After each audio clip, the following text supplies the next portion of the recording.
بسم الله والصلاة والسلام على رسول الله. كي راكم دايرين خياتي؟ ان شاء الله تكونوا كامل بخير، صحة رمضانكم، صحة فطوركم.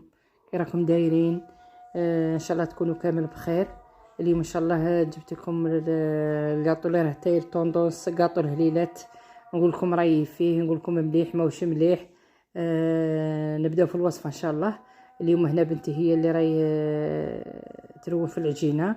عندنا 125 غرام تاع زبدة. الباطا تاع الزبده قسميها على 4 ودي واحد منها، ودرت مغرف سكر كلاصي. ما تقويش السكر لاخاطش فيه الكريمات لداخل وكامل طيبين ويجي طيب بزاف. ما تقويش السكر، غير مغرف بزاف، مغرف تاع ماكله. وهنايا خلطته بالباطور باه تولي الزبده تاعنا مع السكر كيما الكريمه. ودرت 2 مغارف زيت، وحبيبه بيض.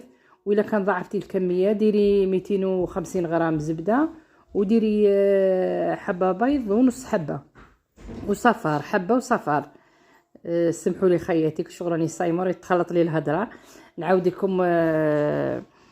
لكم الوصفه. درت فيها 125 غرام زبده. البطاطا الزبده تقسميها على 4، تدي وحده، وديري حبه بيض، والقرصه تاع الملح ما تنسيهاش، لافاني، 2 مغارف زيت. والخماره ديري المغرف صغير، ديري على راس المغرف هكا شويه برك. ماناش حوسويه خمره يجي باش يجي طري برك. هذا مكان. هنايا راهي تخلط في العجينه. وقلت لك ما تنسايش 2 مغارف زيت تجي العجينه.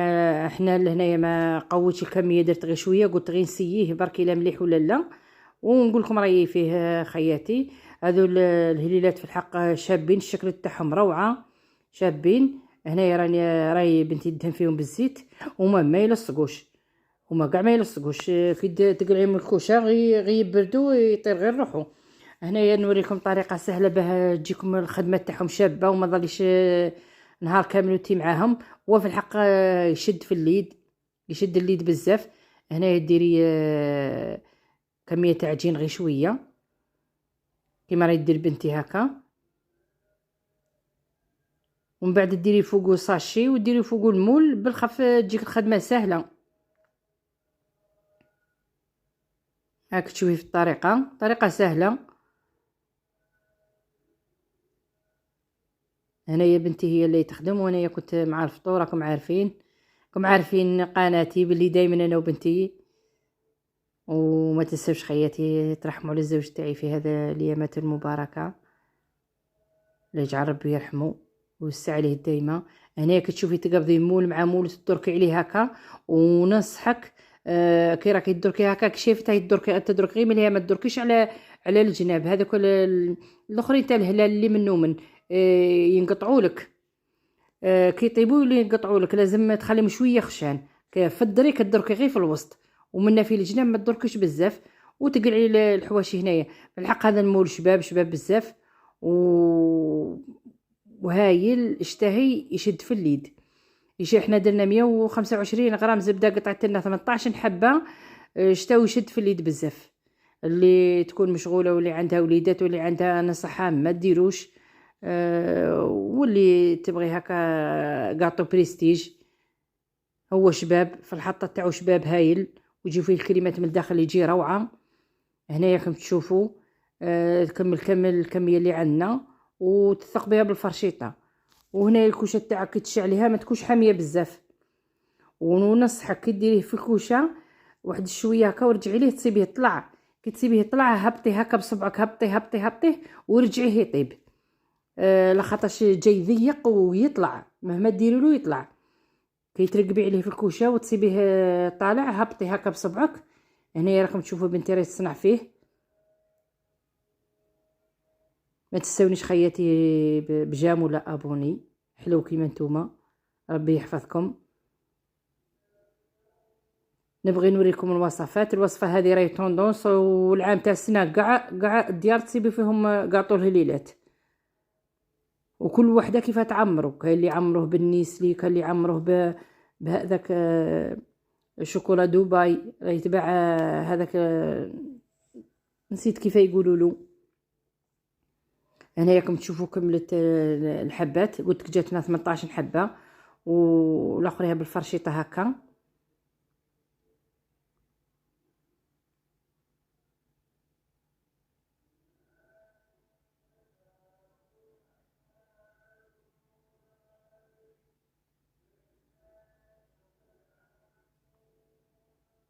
وهنا جبنا هذا الترانسفير.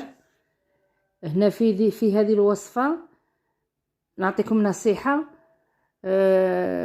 ماذا بكم ديروا العجينه فوق العجينه. مثلا كي يطيب الكاطو تاعكم ديري حبه فوق حبه، ما ديريش هذا الترانسفير هذا غبنا بزاف بزاف.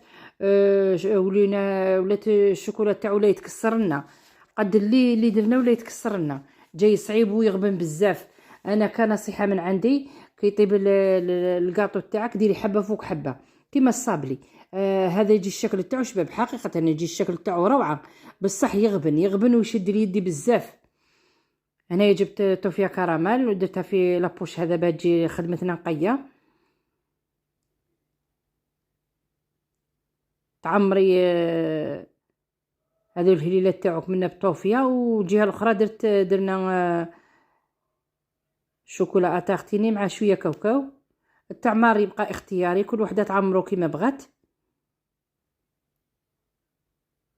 هذيك الطوفيه كراميل قادره تصنعيها لروحك في الدار. انا في الحق مع رمضان وكاع شريتها ما صنعتش، ويدي بزاف التعمار خاطر جاي يجي فارغ من الداخل يدي بزاف. هنا غير بالعقل وعمريهم. وهنايا هذا كاوكاو حوالي كاس كاوكاو ولا ما قويتش.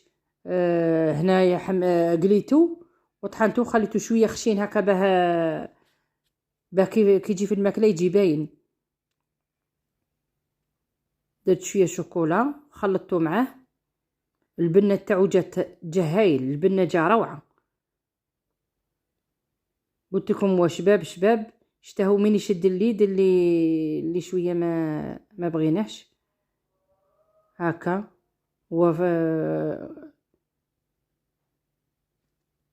هنايا راكي تشوفي هذه الشوكولا ديري لها هكا باش تجيك سهله، لخاطرش كنت تبقاي ديري بالمغرف تكسر لك الحبه. هكا بالعقل وديري فيها وخليها تجي عاليه شويه باه تلصق مع الجهه اللي فيها الشوكولا.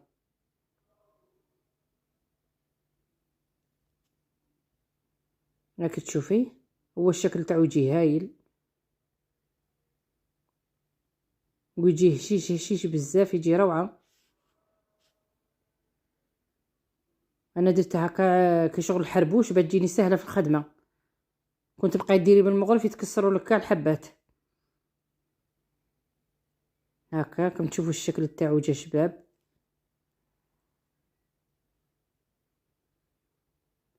هنايا كملنا الوصفه خياتي ودرنا لها هذاك الديكور تاع عيد سعيد. جا شباب بزاف وجا هايل ولا لا جا هايل. وهنايا بنتي راهي تقسم لكم فيه، قسمنا حابه نوري لكم الشكل تاعها كي داير. نقول لكم خياتي هذيك الشوكولا الفوقانيه لازم ما تقووش بزاف، كون تقوي تجي كي شغل كي تروحي تقسمي الحبات تجيك غليظه بزاف الشوكولا، لازم تكون رقيقه شويه. وهنا التعمر تاعها جا شباب بزاف والذوق هايل مع هذيك توفيه كراميل مع جا روعه. ان شاء الله تعجبكم الوصفه خياتي ومع السلامه.